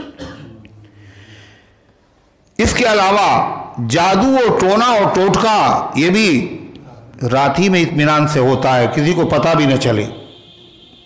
یہ سب شر کی چیزیں ہیں. اللہ رات سے ہم پناہ نہیں مانگ رہے، کس سے پناہ مانگ رہے ہیں؟ من شر غاسق اذا وقب، اور رات کے اندھیرے سے اللہ ہم آپ کی حفاظت چاہتے ہیں جب خوب اندھیرا ہو جائے. غاسق کے معنی ٹھنڈے کے بھی ہیں، تو رات کو ٹھنڈا اس لیے کہا گیا کہ رات دن کے مقابلے میں ٹھنڈی ہوتی ہے. ایک حدیث میں آتا ہے کہ نبی کریم صلی اللہ علیہ وسلم نے عائشہ صدیقہ رضی اللہ عنہ کا ہاتھ پکڑا اور کہا، تعوذی باللہ من شر ھذا الغاسق، اللہ سے پناہ طلب کرو اس غاسق کی شر اور برائی سے. آپ نے چاند کو غاسق کہا، اس لیے کہ چاند بھی جب نکلتا ہے تو کب نکلتا ہے؟ وہ رات ہی میں نکلتا ہے. اور رات ہی میں جب چاند، کچھ راتیں ایسی ہوتی ہیں جن میں چاند ہمیشہ نہیں نکلتا، کل راتوں میں چھپ بھی جاتا ہے، تو ان میں اندھیرا اور بڑھ جاتا ہے. پھر اس کے اندر کیا ہوتا ہے؟ اور زیادہ خطرات اور اندیشے رہتے ہیں. چاندنی راتوں میں نہیں ہوتے، جب چاند نہیں ہوتا تو زیادہ ہوتے ہیں. کس کس چیز سے اللہ تبارک و تعالیٰ نے اپنے بندوں کو بچانے کے لیے، باخبر رہنے کے لیے کیسی کیسی رہنمائی اور ہدایت دی، اور کیسا عمدہ دعا سکھائی ہے. اور دعا سکھائی کیوں ہے اللہ تعالیٰ نے؟ تاکہ یہ بندے دعا مانگیں تو ہم دعا قبول کریں. ایک حدیث میں آتا ہے کہ اللہ تعالیٰ انتظار کرتا ہے. کیا کہتا ہے؟ یہ نعمت ہم اپنے بندے کو دیں گے، مگر دیں گے جب یہ مانگے گا، نہیں مانگے گا تو نہیں دیں گے. اس لیے ہم سب نعمتوں کے محتاج ہیں، ہم سب کو یہ دعائیں مانگنا چاہیے. اللہ تعالیٰ نے فرمایا، تیسری چیز کیا فرمایا؟ وَمِن شَرِّ النَّفَّاثَاتِ فِي الْعُقَدِ، اور گروہوں پر، گنڈوں کی گروہوں پر پڑھ کر کے پھونکنے والیوں کے شر سے، یعنی جادو اور ٹونا اور ٹوٹکا کرنے والیوں کے شر سے. حالانکہ جادو اور ٹونا اور ٹوٹکا کرنے والیاں ہی نہیں ہوتی ہیں، ہمیشہ والے بھی تو ہوتے ہیں، نہیں ہوتے؟ پھر والیوں کا ذکر کیوں ہے؟ اس لیے کہ اللہ کے رسول صلی اللہ علیہ وسلم کے اوپر جو جادو ہوا، جب یہ قرآن کی آیتیں نازل ہوئیں جس کے ازالے کے لیے، تو وہ جادو کس نے کیا تھا؟ لبید ابن عاصم منافق یہودی کی لڑکیوں ہی نے کیا تھا. دوسری چیز یہ ہے کہ جھاڑ پھونک، ٹونا ٹوٹکا اور جادو و سفلی، اس میں زیادہ دل جو لگتا ہے، دلچسپی جو زیادہ ہوتی ہے، وہ مردوں سے زیادہ کس کی ہوتی ہے؟ عورتیں ہوتی ہیں. انہی سے رونقیں ہیں ان دکانوں کی.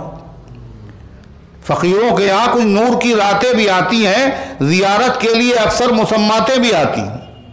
یہ جتنی دکانیں ہیں وہ زیادہ تر بھیڑ کس کی ہے وہاں؟ مردوں کی کم ہے، عورتوں کی ہے. ان کو اس سے زیادہ مناسبت ہوتی ہے. یا پھر اس کا مطلب یہ ہے جو جادو اور ٹونے اور ٹوٹکے اور سفلی کرا رہا ہے، یہ اگرچہ ہے تو والا، لیکن اس کے کام والے والے نہیں ہیں، اس کے کام والی والے ہیں. یعنی یہ مرد تو ہے لیکن اس کے کام مردوں والے نہیں ہیں، اس کے کام عورتوں والے ہیں۔ اس لیے کہ جادو اور ٹونا اور ٹوٹکا یہ کسی آدمی کو تکلیف پہنچانا ہے، اور تکلیف کیسے پہنچانا ہے؟ سامنے آ کے نہیں، کیسے؟ پیٹھ کے پیچھے سے، چپکے سے، چھپ کر کے، اپنے آپ کو چھپا کر کے، اور کسی آدمی کو اذیت اور تکلیف پہنچانا اور پیٹھ پیچھے وار کرنا یہ مردوں کا طریقہ نہیں ہے۔ کس کا طریقہ ہے؟ نامردوں کا طریقہ ہے۔ یہ مردانگی اور بہادری کی چیز نہیں ہے۔ ایسے لوگ تو مچھر سے بھی زیادہ گئے گزرے ہیں۔ کس سے؟ مچھر سے۔ کیوں؟ مچھر کا معاملہ کیا ہے؟ وہ آتا ہے تکلیف پہنچانے، خون پینے آتا ہے، مگر چپکے سے تو نہیں آتا مچھر، کھٹمل آتا ہے اور اس کے بعد غائب ہو جاتا ہے، تلاش کیے ملتا نہیں، چھپ بھی جاتا ہے۔ لیکن مچھر کا معاملہ تو یہ نہیں ہے، وہ پہلے آتا ہے اور کان کے پاس آ کر کے اطلاع کرتا ہے کہ صاحب ہوشیار ہو جائیے، مجھ سے لڑنے کا ارادہ ترک کر مجھ کو نہ مار، ورنہ ساری نسل کو آ جائے گا جاڑا بخار، یہ ملیریا ہو جائے گا۔ کسی نے کہا پشے سے سیکھے شیوے مردانگی کوئی، پشا کہتے ہیں مچھر کو، پشے سے سیکھے شیوے مردانگی کوئی، مچھر سے کوئی بہادری اور جوامردی اور شجاعت سیکھے۔ جب قصد خون کو آئے تو پہلے پکار دے، جب خون پینے کے لیے آئے تو پہلے سے اطلاع دے دے کہ ہم آ رہے ہیں، اپنا انتظام کر لیجیے۔ تو کیا ہے؟ یہ پیچھے سے حملہ کرنا ہے۔ نبی کریم صلی اللہ علیہ وسلم پر جن لوگوں نے کیا تھا یہ پیچھے کا تو حملہ تھا۔ جادو آپ صلی اللہ علیہ وسلم کے اوپر کیا، اسی موقع پر یہ آیتیں نازل ہوئی ہیں، تو اللہ تعالیٰ پہلے اگر جادو کسی پہ بھی ہو سکتا ہے، جب اس کے اثرات اللہ کے نبی صلی اللہ علیہ وسلم کے اوپر ہو گئے تو کسی کے اوپر بھی ہو سکتے ہیں، لیکن نبی پر جو اثرات ہوئے وہ آپ کی نبوت پر نہیں ہوئے، آپ کے جسم پر ہوئے۔ آپ کی نبوت میں خلل نہیں پیدا ہوا، اس سے کوئی اس پر قادر نہیں ہے۔ جسمانی طور پر آپ کو اذیت ہوئی اور تکلیف ہوئی، اور 6 مہینے آپ اس میں مبتلا رہے، اور 3 راتیں تو آپ کو بے انتہا تکلیف ہوئی، اور کاہے پہ جادو کیا گیا تھا؟ وہ آپ کے مبارک بال، اور کیا تھا؟ آپ کا مبارک کنگھا، اس کے جو دانے ہوتے ہیں وہ کیا کیا گیا تھا؟ اس میں گرہیں لگائی گئی تھی 11، اور 11 گرہوں میں کیا سوئیاں چبھوئی گئی تھی، اور پھر کیا کیا گیا تھا؟ اس کو ایک کھجور کے خوشے میں رکھ کر کے ایک کنویں میں پتھر کے نیچے دبا دیا گیا تھا، اور پھر حضرت جبریل امین نے آ کر کے آپ کو بتایا کہ آپ کو یہ مرض ہے، آپ پہ جادو کیا گیا ہے، اور فلاں جگہ فلاں چیز میں دفن ہے، اور اس کو نکالا گیا، اور قرآن کی یہ صورتیں آپ لے کر کے آئے، اور حضور پاک صلی اللہ علیہ وسلم نے جیسے جیسے ان کو پڑھا 11 آیتیں ان میں ہیں، اور اس کے بعد آپ کی طبیعت اچھی ہوتی چلی گئی۔ آپ فرماتے ایسا لگا جیسے کسی نے رسی جو بندھی ہوئی تھی وہ کسی نے کھول دی، ایسا لگا۔ تو معلوم یہ ہوا اللہ کہہ رہا ہے ہم پناہ چاہتے ہیں، کہو کس سے؟ گروہوں پر پڑھ پڑھ کر کے پھونکنے والی، دم کرنے والیوں کے شر سے، تکلیف سے۔ اس سے لگتا ہے جس چیز سے پناہ مانگی جائے وہ چیز کیا ہوتی ہے؟ اچھی ہوتی، بری؟ بری ہوتی ہے۔ اس کا مطلب یہ ہوا پھونک مارنا، دم کرنا یہ اچھی چیز نہیں ہے۔ اسی لیے بعض علماء نے کہا پھونک مارنا صحیح نہیں، دم کرنا صحیح نہیں، لیکن قرآن و سنت کی آخری رائے، آخری فیصلہ ہے، اس لیے کہ پڑھنے کے بعد دم کرنا اور پھونکنا یہ خود نبی کریم صلی اللہ علیہ وسلم کا مبارک عمل ہے۔ آپ صبح شام کیا کرتے تھے، یہی صورتیں پڑھتے تھے، ہاتھ پہ دم کرتے تھے، پورے جسم کے اوپر پھیر لیا کرتے تھے۔ حضرت محمد ابن حاتب کہتے ہیں میرا ہاتھ جل گیا، میری والدہ حضور پاک صلی اللہ علیہ وسلم کے پاس لے کر کے گئی تو آپ نے پڑھ کر کے دم کیا، ہاتھ اچھا ہو گیا۔ اسی طریقے سے ایک صحابیہ اپنے بیٹے کو لے کر کے حضرت عائشہ صدیقہ رضی اللہ عنہا کے پاس آئی، ان کی آنکھ میں تکلیف تھی، انہوں نے پڑھ کر کے دم کر دیا، اچھا ہو گیا۔ تو دم کرنا یہاں بھی دم کیا جا رہا ہے، اور جادو میں بھی کیا ہوتا ہے؟ دم کیا جاتا ہے، مگر وہ ناجائز ہے اور یہ جائز ہے۔ وہ ناجائز کیوں ہے؟ وہ اللہ کے بندوں کو تکلیف اور اذیت پہنچانے کے لیے ہے، اور یہاں جو دم کیا جا رہا ہے اور پھونک ماری جا رہی ہے یہ کاہے کے لیے ہے؟ لوگوں کو تکلیف سے بچانے کے لیے ہے، راحت پہنچانے کے لیے ہے۔ دونوں کا مقصد الگ الگ ہے، وہ ناجائز ہے اور یہ جائز ہے۔ پھر قرآن نے کہا نفاثات، نفاثات نفس کہتے ہیں دم کرنا، پھونک مارنا، اور خالی پھونک مارنے کو نہیں کہتے ہیں، اس طرح پھونک مارنا جس میں پھونک کے ساتھ ساتھ تھوک کے کچھ ریزے نکلے، تھوک کے کچھ ریزے بھی نکلے۔ حضرت مولانا ابرار الحق صاحب رحمۃ اللہ علیہ اسی طرح دم کرتے تھے کہ جس طرح سے کچھ ریزے بھی نکلے۔ نبی کریم صلی اللہ علیہ وسلم کا یہی معمول تھا، قرآن میں اسی کو ذکر کر رہا ہے۔ اور پھر اللہ تعالیٰ نے ارشاد فرمایا آخری چیز، وَمِن شَرِّ حَاسِدٍ إِذَا حَسَدَ، اور میں حفاظت چاہتا ہوں، پناہ چاہتا ہوں مخلوق کے رب کی، ہر مخلوق کی شرارت سے اور اندھیری رات کے شر سے، جب خوب اندھیرا ہو جائے، اور گروہوں پر پھونک پڑ کر دم کرنے والیوں کے شر سے، اور حسد کرنے والے کے شر سے جب وہ حسد کرنے لگے۔ سب سے آخر میں اس کا ذکر ہے، اس کا مطلب یہ جو آخر میں ذکر کیا گیا ہے یہ سب سے زیادہ خطرناک۔ کیوں؟ ٹونے اور ٹوٹکے جو ہوتے ہیں اسی کی وجہ سے ہوتے ہیں، جادو جو ہوتا ہے وہ اسی وجہ سے ہوتا ہے۔ اللہ کے نبی صلی اللہ علیہ وسلم پر جو جادو کیا گیا اس کی بنیاد بھی کیا تھی؟ حسد تھا۔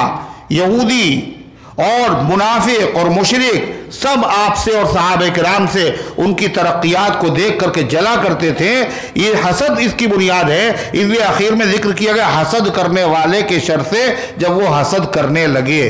اب یہ حسد کیا چیز ہوتی ہے؟ ایک ہوتا ہے حسد اور ایک ہوتا ہے رشک۔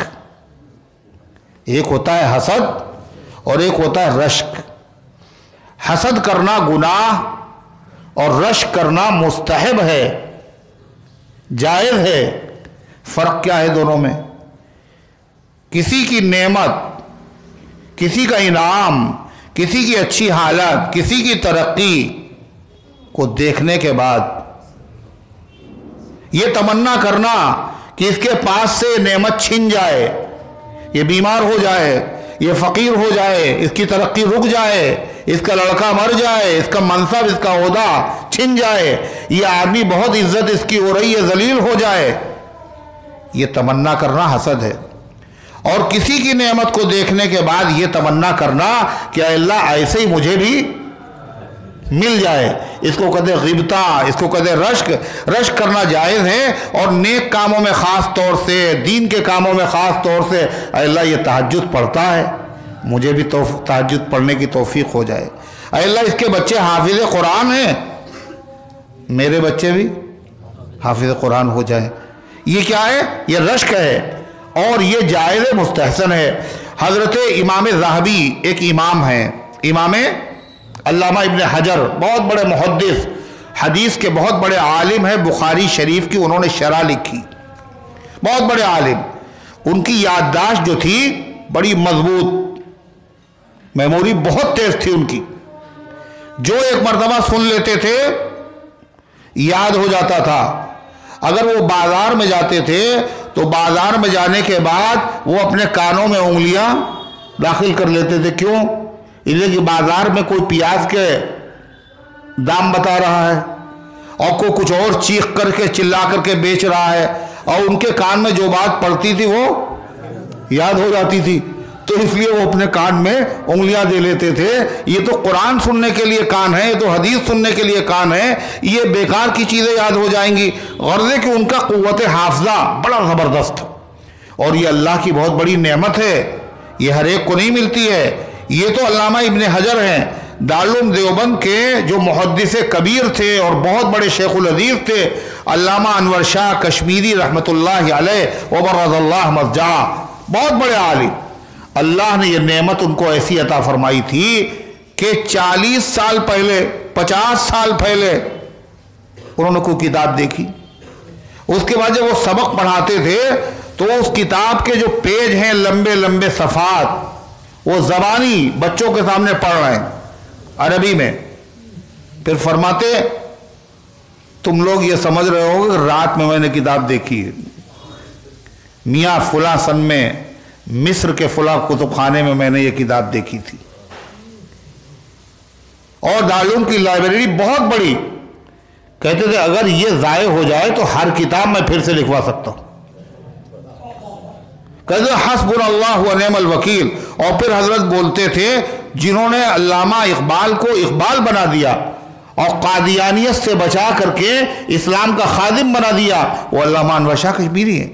تو علامہ ابن حجر رحمۃ اللہ علیہ کا حافظہ بڑا زبردست تھا۔ تو امام ذہبی ایک امام ہے، بہت بڑے عالم ہیں، اور حدیث میں آتا ہے جب آدمی حرم میں پہنچے تو جب وہ زمزم پیے تو جو دعا جس نیت سے مانگے گا وہ دعا قبول ہو جائے گی۔ تو ہر آدمی کی اپنی اپنی پسند ہے، کوئی کچھ مانگتا کچھ مانگتا۔ تو علامہ ذہبی، علامہ ابن حجر فرماتے ہیں کہ وہ علامہ امام ذہبی فرماتے ہیں جب میں نے زمزم پیا تو میں نے کہا اے اللہ جیسے آپ نے علامہ ابن حجر کو حافظہ عطا فرمایا ہے ایسے ہی مجھے حافظہ عطا فرما دیجیے۔ یہ رشک ہے جو نعمت ان کو ملی، اے اللہ ایسی نعمت ہمیں بھی دے دیجیے۔ یہ عالموں نے بھی کیا۔ یہ تو تھے علامہ ابن حجر و ذہبی۔ آپ کے ہندوستان یہ کم نہیں ہے، بڑی بڑی قداور شخصیتیں یہاں پیدا ہوئیں۔ یہاں حدیث کے کتنے بڑے عالم پیدا ہوئے جن کی نظیر عربوں میں بھی دنیا کے کسی ملک میں نہیں تھی، اعظم گڑھ میں۔ اور یہاں امام اہل سنت رحمۃ اللہ علیہ جہاں رہتے ہیں یہاں وہ آ کے رہتے تھے باقاعدہ، حالانکہ وہ ممبر اسمبلی تھے مگر دارالشفا میں نہ رہ کر کے صرف امام اہل سنت رحمۃ اللہ علیہ کی وجہ سے دارالمبلغین کے ایک حجرے میں رہتے تھے، بہت بڑے عالم حدیث کے۔ تو فرماتے ہیں جب میں حج کرنے گیا تو جب میں نے زمزم پیا تو میں نے اللہ سے کہا اے اللہ، امام ذہبی نے کہا تھا ابن حجر جیسا حافظہ عطا فرما، اور میں یہ تمنا دعا کرتا ہوں ابن حجر کا بھی حافظہ عطا فرما اور امام ذہبی کا بھی حافظہ مجھے عطا فرما۔ اور اللہ نے میری دعا سن لی اور دونوں کا حافظہ مجھے دے دیا، دونوں کی یادداشت ایسی یادداشت تھی زبردست جو ایک مرتبہ سن لیا تو پھر کبھی نہیں بھولے، اور مشہور ہو گئی یہ بات۔ ایک صاحب کہنے لگے ہم نہیں مانیں گے یہ بات، ہم تو اس وقت مانیں گے جب مولانا حبیب الرحمان صاحب جو ہے جو میں نے غزل کہی ہے تازہ، اگر وہ غزل ایک مرتبہ سننے کے بعد پوری سنا دیں تو میں سمجھ جاؤں گا کہ ہاں ان کی یادداشت بہت اچھی ہے، اور جو ایک مرتبہ سنتے ہیں اور دوبارہ وہ ان کو سنانے کی یاد کرنے کی ضرورت نہیں پڑتی۔ تو حضرت گئے، انہوں نے غزل سنائی مشاعرے میں، پوری غزل سننے کے بعد حضرت اٹھے اور حضرت نے بالکل پوری غزل اسی طرح سے بغیر ایک شعر آگے اور بغیر ایک شعر پیچھے پوری سنا دی۔ تو یہ کیا ہے؟ اللہ نے ایک نعمت دی تھی، اس نعمت کو دیکھ کے دل میں یہ تمنا پیدا ہوئی کہ اے اللہ ایسی نعمت مجھے بھی مل جائے۔ اس کو کہتے ہیں رشک، اس کو کہتے ہیں غبطہ۔ اسی کو بتایا نبی پاک صلی اللہ علیہ وسلم نے لا حسد الا فی اثنین، دو چیزوں میں آدمی کو غبطہ کرنا چاہیے، ایک قرآن جس کو اللہ نے دیا ہو رات دن تلاوت کرتا ہو، دوسرے وہ آدمی جس کو اللہ نے دولت دی ہو اور وہ دولت کو دین کے راستے میں خوب خرچ کرتا ہو، ایسے لوگوں کی زندگی قابل رشک ہے، یہ حضور پاک صلی اللہ علیہ وسلم فرمائے۔ اور حسد کسے کہتے ہیں؟ کسی کی نعمت کو دیکھنے کے بعد یہ تمنا کرنا کہ مجھے چاہے ملے نہ ملے مگر اے اللہ اس کے پاس بھی نہ رہے۔ کسی نے پوچھا کسی کبڑے آدمی سے کیا چاہتے ہو میاں، تمہارا کوبڑ صحیح ہو جائے یا پوری دنیا کبڑی ہو جائے؟ کہلے میرا چاہے ٹھیک نہ ہو دنیا کبڑی ہو جائے۔ یہ حسد ہے، اور حسد ہم لوگ سمجھتے ہیں معمولی چیز، یہ ایک بیماری ہے، ایک مرض ہے، اور یہ کسی کے بھی ہو سکتا ہے۔ حسد کے 3 درجے ہیں، غور سے سنیے گا، اہم بات ہے۔ حسد کے 3 درجے ہیں۔ ایک یہ ہے کہ کسی آدمی کی نعمت کو دیکھ کر اس کا علم دیکھا، اس کا حسن دیکھا، اس کا منصب دیکھا، اس کا عہدہ دیکھا، اس کی دولت دیکھی، اس کا کاروبار دیکھا، اور دیکھنے کے بعد دل میں یہ خیال آیا کہ یہ ہم سے آگے جا رہا ہے، یہ ہم سے آگے جا رہا ہے۔ ہم سے ترقی کر رہا، ہم وہیں کے وہیں ہیں۔ یہ خیال آیا اور دل میں اس خیال آنے کے بعد ایک ہلکی سی کڑھن، ہلکی سی تکلیف پیدا ہوتی ہے، اور اس سے کوئی بچا ہوا نہیں ہے۔ یہ ایسی چیز ہے، انسانی فطرت ہے کہ دوسرے کو ترقی کو دیکھنے کے بعد یہ احساس تو ہوگا یہ آدمی ہم سے آگے نکل گیا اور ہم وہیں پہ پیچھے ہیں۔ غیر اختیاری طور پر یہ خیال دل میں آیا، یہ بھی حسد ہے، لیکن یہ وہ حسد نہیں ہے جو گناہ، یہ حسد وہ نہیں ہے جو گناہ۔ کیوں نہیں ہے؟ اس لیے کہ دل کے اندر جو یہ خیال آیا، یہ خیال لایا نہیں ہے، یہ خود بخود خیال دل میں آ گیا، غیر اختیاری طور پر آ گیا، بغیر ارادے کے آ گیا، اور جو چیز اپنے اختیار میں نہ ہو اللہ تعالیٰ اس پر پکڑ نہیں کرتے۔ لیکن اس خیال کو دل کے اندر جمائیے نہیں، آیا خیال چلا گیا، کوئی پرواہ بھی نہیں کی۔ اگر یہ خیال دیر تک رہے گا تو پھر اپنے نقصانات یہ چھوڑ جائے گا۔ جب خیال یہ دیر تک رہے گا تو اس کے بعد پھر کیا ہوگا؟ پھر یہ تمنا پیدا ہوگی کیا کہ اللہ اس کی یہ نعمت چھن جائے۔ یہ بہت مقبول ہو رہا ہے آج کل، بہت اٹھ رہا ہے، لوگ اس کو بہت مان رہے ہیں، یہ نعمت اس کی چھن جائے، بڑی عزت اس کی بڑھ رہی ہے، یہ ذلیل ہو جائے۔ علم بڑھ رہا ہے تو علم کے اوپر حسد، دولت بڑھ رہی ہے دولت پہ حسد، کاروبار بڑھ رہا ہے کاروبار پہ حسد، یہ چھن جائے اس کے پاس سے، یہ رک جائے، ترقی نہ ملے اس کو۔ جب یہاں تک پہنچا آدمی تو پتا ہے یہ حسد کا دوسرا درجہ ہے۔ کون سا درجہ ہے؟ دوسرا درجہ۔ یہ خطرناک ہے، یہ گناہ ہے کہ تم یہ تمنا کر رہے ہو کہ میرے بھائی سے یہ نعمت چھن جائے، زائل ہو جائے، یہ بدخواہی ہے۔ مگر اس کا علاج کیا؟ کا علاج تو ہر چیز کا ہے، یہ شریعت ہے کہ اس کا علاج فوراً کرے آدمی۔ کیا؟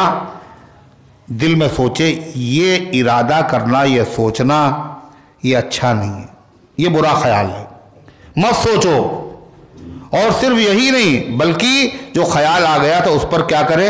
استغفر اللہ، استغفر اللہ، استغفر اللہ، اللہ سے معافی مانگ لے، تو یہ یہیں پہ ختم ہو جائے گا۔ حسد کا تیسرا درجہ وہ کیا ہے؟ دل کے اندر یہ خیال پیدا ہوا یہ ہم سے آگے بڑھ رہا ہے، اس کی نعمت چھن جائے، اور اس کے بعد ذہن و دماغ میں یہ چیز بس گئی۔ اب اس کے بعد صرف یہی نہیں کہ چھن جائے، دل میں تمنا خالی نہیں ہے بلکہ نعمت اس کی چھن نہیں رہی، اس کی نعمت بڑھتی جا رہی، مقبولیت بڑھ رہی ہے، ترقی بڑھ رہی ہے، دولت بڑھ رہی ہے، کاروبار بڑھ رہا ہے، عزت بڑھ رہی ہے، شہرت بڑھ رہی ہے۔ لہذا اب ہمیں کوئی ترکیب کرنا چاہیے جس سے اس کی عزت ڈاؤن ہو جائے، اس کی مقبولیت ختم ہو جائے۔ جو اس کو عہدہ اور منصب ملا ہے کچھ ایسی ترکیب کرنا چاہیے اس عہدے سے اس کو معزول کر دیا جائے، الٹی سیدھی جا کے کچھ شکایتیں کر دی جائے، دفتر میں جا کر کے، افسر سے جا کر کے، بڑے افسر سے جا کر کے شکایتیں کر دی جائے ہے۔ یا پھر اگر اس سے بھی کام نہیں چلتا تو پھر ایک آسان راستہ ہے، کیا؟ کسی عامل کے پاس جایا جائے جو دکانیں کھلی ہوئی ہیں، اور ان سے کہا جائے فلاں آدمی بہت آگے بڑھ رہا ہے، اور صاحب آپ ایسا جادو کر دیجئے اور کوئی ایسی ترکیب نکال دیجئے جس سے اس کا کاروبار بالکل بند ہو جائے، اور یہ اس کو معزول کر دیا جائے، اور اس کی شاہی خطاب اس کا چھن جائے، اور یہ ذلیل ہو جائے، یہ کسی طرح کچھ ایسی ترکیب کر دیجئے۔ اس سے جا کے کہا، یا پھر کم سے کم 4 لوگوں میں جب بیٹھا تو اس کی برائیاں کرنے لگا، اس کی برائی شروع، جس سے حسد ہے، اس کی عزت بڑھ رہی ہے، برائی کر کے اس کی عزت ڈاؤن کر رہا ہے، غیبت شروع کر دی، اور خالی غیبت نہیں بلکہ اپنی طرف سے بڑھا چڑھا کے اس کے اوپر الزامات بھی لگانا شروع کر دیے۔ یہ سب سے خطرناک چیز ہے۔ لوگ سمجھتے ہو یہ مرض کہاں ہوتا ہے؟ دماغ میں، دل میں ہوتا ہے. لوگ سمجھتے ہیں ہارٹ کی جو نسیں ہیں وہ بلاک ہو گئی، یہی بیماری ہے. یہ اس سے خطرناک بیماری. یہ بہت بڑا گناہ ہے، یہ گناہ کبیرہ ہے، اور یہ حقوق العباد میں سے ہے.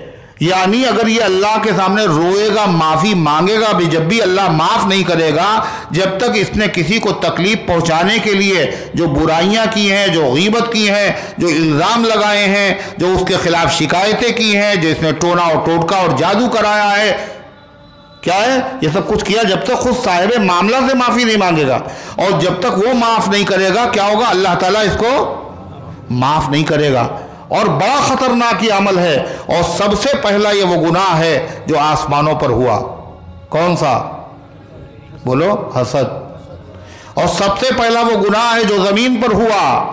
سب سے پہلے آسمانوں پر گناہ کس نے کیا؟ شیطان نے. کیا کیا اس نے؟ حسد کیا. کس سے کیا؟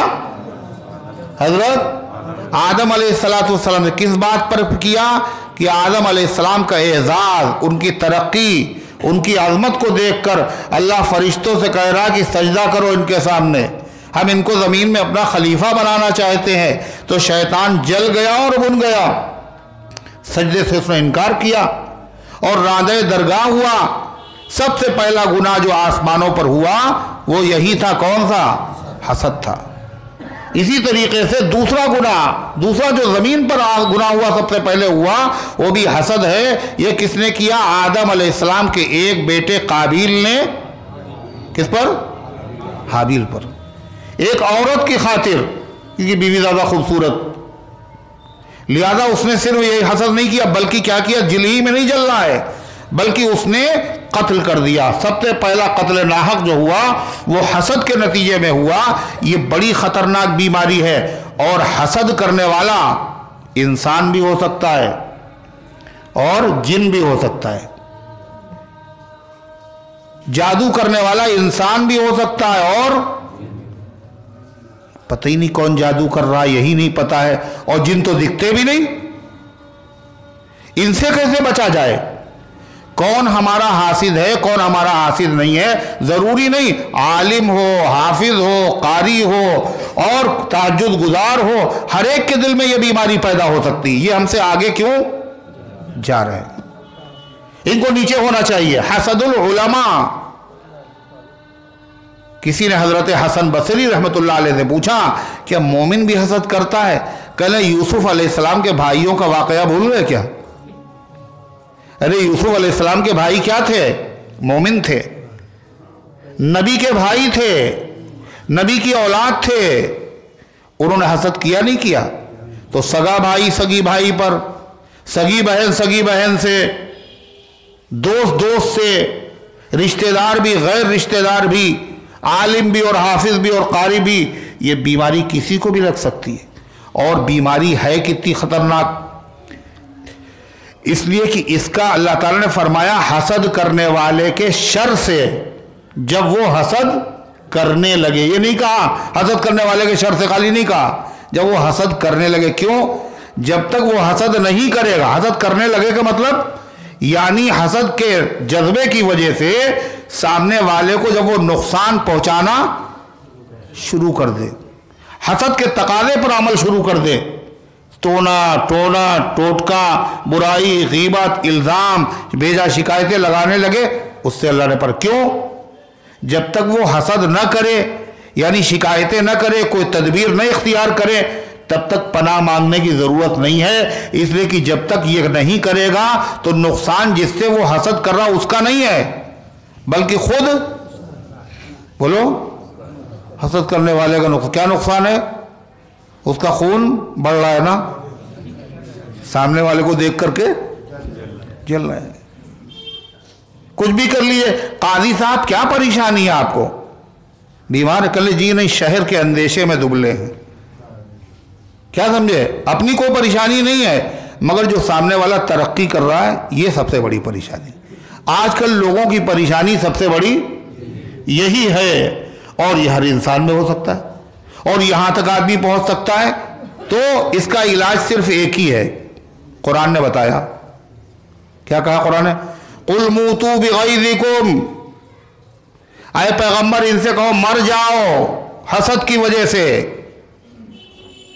اسی لیے شیخ سعدی شیرازی رحمۃ اللہ علیہ تو بڑے حکیم آدمی تھے۔ حکیم کا مطلب وہ جڑی بوٹیوں سے علاج نہیں کرتے تھے، جیسے لوگ کہتے ہیں حکیم لقمان جو ہے وہ علاج کیا کرتے تھے، یہ بھی غلط ہے۔ حکیم مطلب دانشور، عقل مند۔ تو شیخ سعدی کیا کہتے ہیں؟ بمیر اے حسود کی رنجیس، اے حسد کرنے والے مر جا، کیونکہ یہ ایسی بیماری ہے کہ جز بمرگ نتواں رست، موت کے علاوہ اس کا کوئی علاج ہی نہیں۔ جب تک زندہ رہے گا گھٹتا رہے گا، خون اس کا جلتا رہے گا، اور جب خون جلے گا تو نقصان کس کا ہوگا؟ حسد کرنے والے کا ہوگا یا نہیں؟ لیکن جب اس پر عمل شروع کر دے، یعنی یہ آدمی اس کا قد اونچا ہے اور ہم ہیں چھوٹے، یہ تو اونچا جا رہا ہے، تو اس کے برابر تو ہم ہو نہیں سکتے، اس لیے کہ اللہ نے ہمیں چھوٹے قد کا بنایا، اس کو بڑے قد کا بنایا۔ اب ایک طریقہ ہے، اس کے برابر نہیں جائیں، اس کو اپنے برابر لے آؤ، یعنی اس کا پیر نیچے کھینچ لو۔ تو یہ لوگ کر رہے ہیں، گھر گھر کی کہانی، کچھ نہیں ہے۔ کبھی گھر پہ آتے واتے نہیں تھے، اور اتفاق سے ایک دن وہ آ گئے، بڑی حیرت ہوئی، کاہے کے لیے؟ کوئی دل سے کاہے کے لیے؟ کہیں سے رشتہ آ گیا تھا، تو باقاعدہ سفر کر کے وہ تشریف لائے کہ وہ رشتہ ٹھیک نہیں ہے۔ کیوں؟ کہیں ان کے لڑکی کا رشتہ وہاں نہ ہو جائے، ہم کرنا چاہتے ہیں، انہیں کبھی نہیں آئے، اس کے لیے باقاعدہ سفر کر کے آئے ہیں۔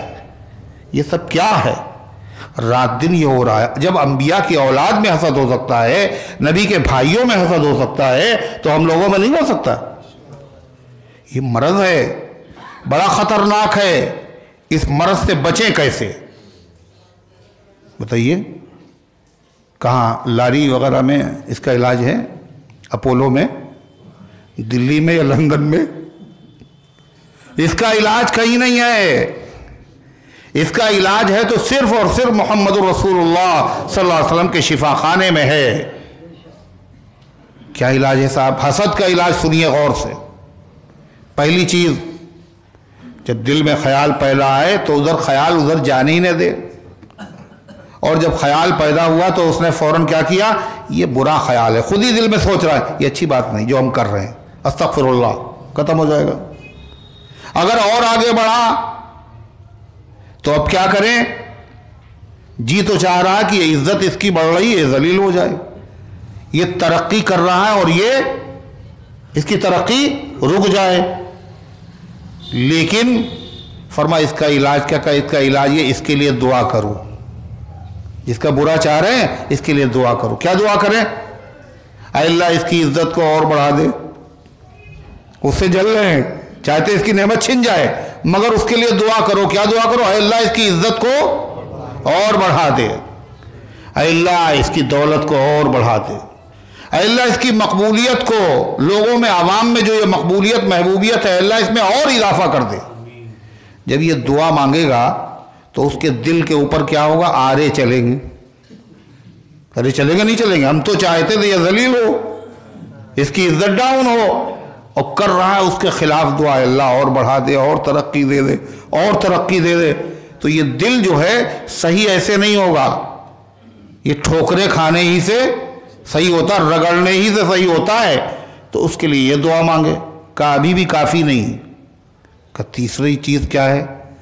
کہ جہاں بیٹھے چار لوگوں میں اس کی تعریف کرے، ارے ان کے اندر تو یہ کمال ہے صاحب، وہ تو بڑے کام کے آدمی، ان کے اندر یہ خوبیاں ہیں، یہ خوب ہے۔ دل تو نہیں چاہ رہا ہے، مگر دل نہ چاہنے کے باوجود یہ جب کرے گا تو جو حسد کی بیماری ہے، جس کی وجہ سے پتا ہے اللہ کے نبی صلی اللہ علیہ وسلم نے فرمایا ان الحسد یأکل الحسنات کما تاکل النار والحطب، یہ حسد نیکیوں کو ایسے جلا کر راکھ کر دیتا ہے جیسے کہ آگ جتنی نمازیں اور نفلیں اور تہجد اور اشراق اور ابین اور صدقہ اور تلاوت کر کے رکھی ہے نا، وہ سب جل بھی رہی، جب اللہ کے وہاں پہنچے تو کیا؟